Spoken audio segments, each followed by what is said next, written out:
It seems the legacy media has found its favorite trans victim.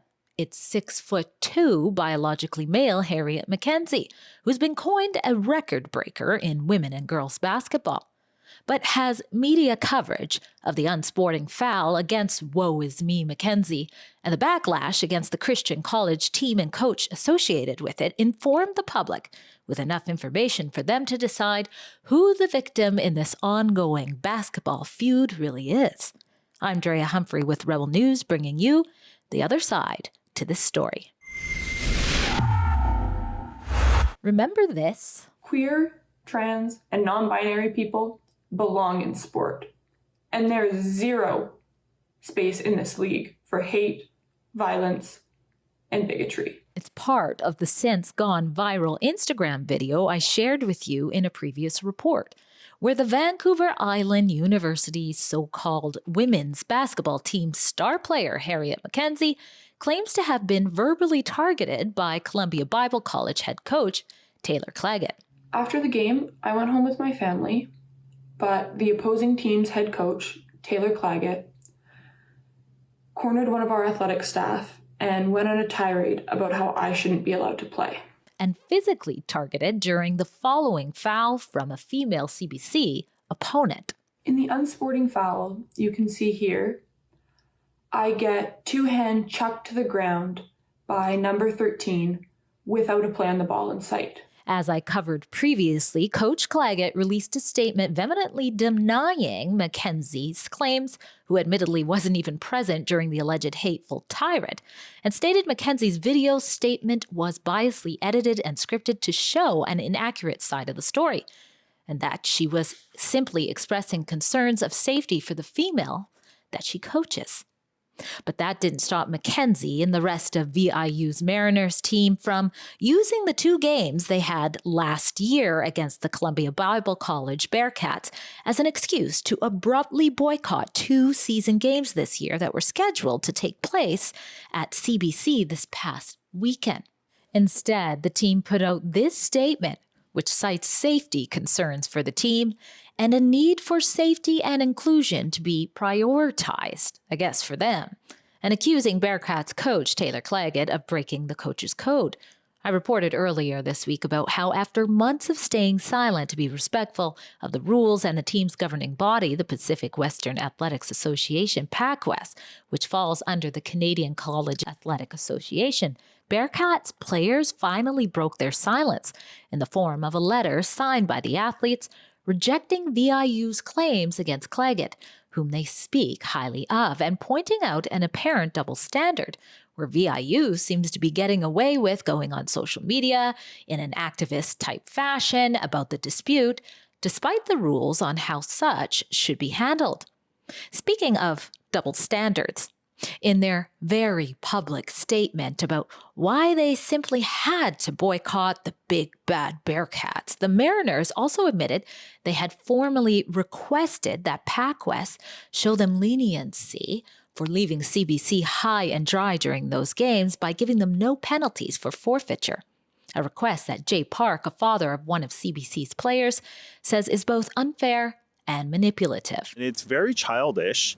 Anybody that has actually watched any of the games between VIU and any of other teams in the league, but especially the one that has been published on YouTube, can see that there is a physical difference between the transgender biological male player and CBC female players. And so the physical abuse, I believe, was instigated and started at the game level. And where they are afraid to come over, I believe it's just some sort of gaslighting. So are Mackenzie and the Mariners' fear-filled claims simply gaslighting? Now, like many of you, when I saw Mackenzie's snippet of this foul over and over in the media, it does appear to fit the unsporting label. But what the legacy media wouldn't show you, of course, is that there's been plenty of fouls this season amongst all the teams, but only one of them is being accused of being motivated by hate. In fact, during the two games the teams played against each other, Mackenzie fouled 5 times. And so far, this 2024-2025 season, VIU's Mariners have fouled 62 times more than that of the CBC Bearcats. Basketball is a physical sport. And the other thing they wouldn't tell you is what it's like for females to have to come in contact with 6'2" Hariette Mackenzie, number 23.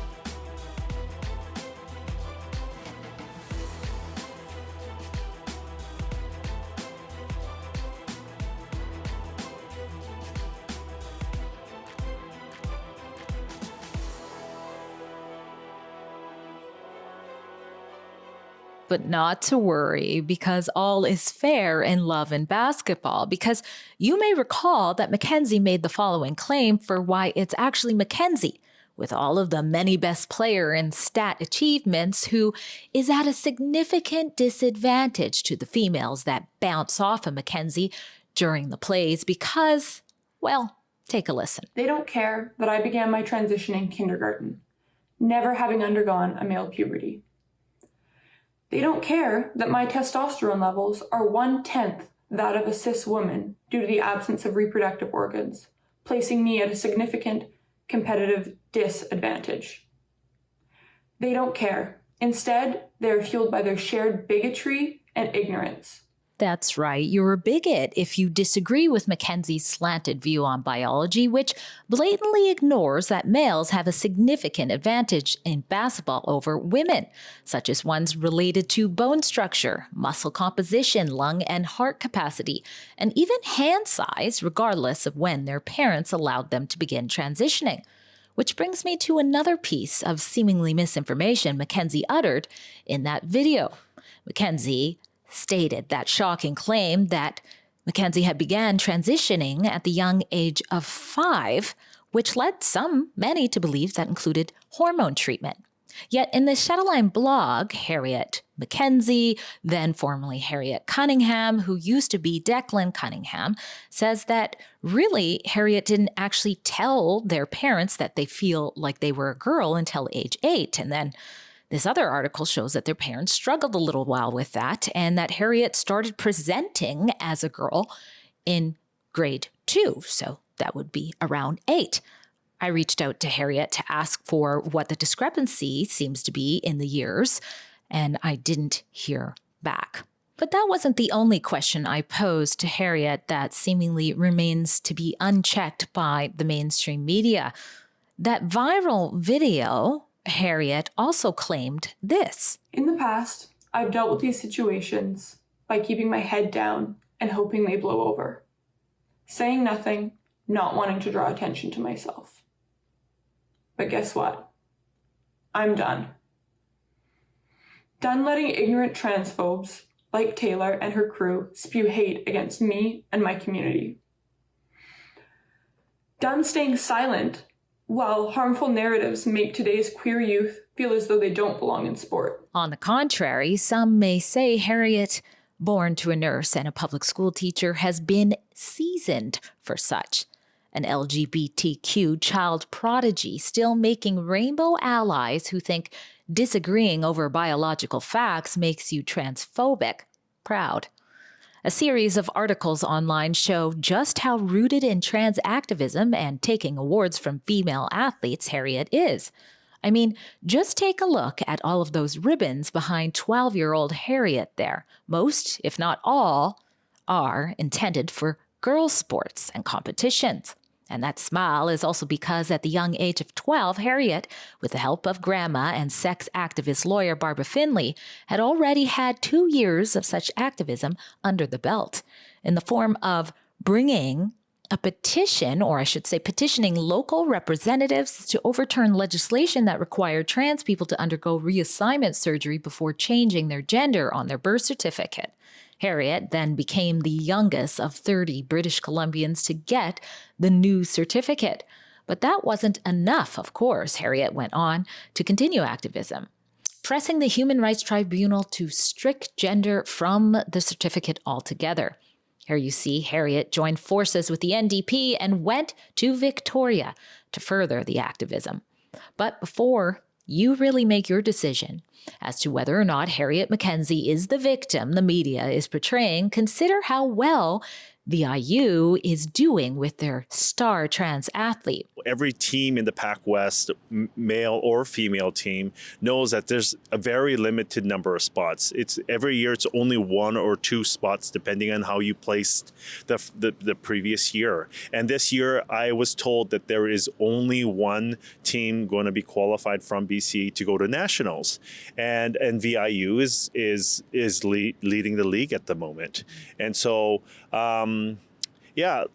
as I said previously, if you're employing the strategy of a transgender or a biological male to play on a woman's team, I believe that's an advantage. And I said it before, I believe it's cheating. If I was the coach or if I was a program manager or athletics director of any other female program, I would be extremely angry.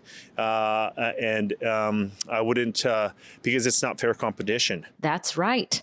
The numbers don't lie. Not only is VIU dominating the season, it's unsurprising that Hariette is their best player, leading the team with 193 points, which far outpaces the next highest scorer, K.S. Simpson, with 136. And you already heard the team is standing at 11 wins out of 12. But you better not say that's unfair, or Mackenzie might label you like Coach Claggett. They're fueled by their shared bigotry and ignorance. I'm done. Done letting ignorant transphobes like Taylor and her crew spew hate against me and my community. And there's zero space in this league for hate, violence, and bigotry. Before we sign off, let me know what you think. Is Hariette Mackenzie the victim of hate and transphobia? Or is it the players with the CBC who have no voice and in some ways no chance to win this season? Drea Humphrey for Rebel News. At Rebel News, we don't back down from bringing you the other side of the story, and that includes the need to protect sex-based spaces. If you agree, go to our special website called protectfemalespaces.com to take action and to support our coverage with whatever you can donate.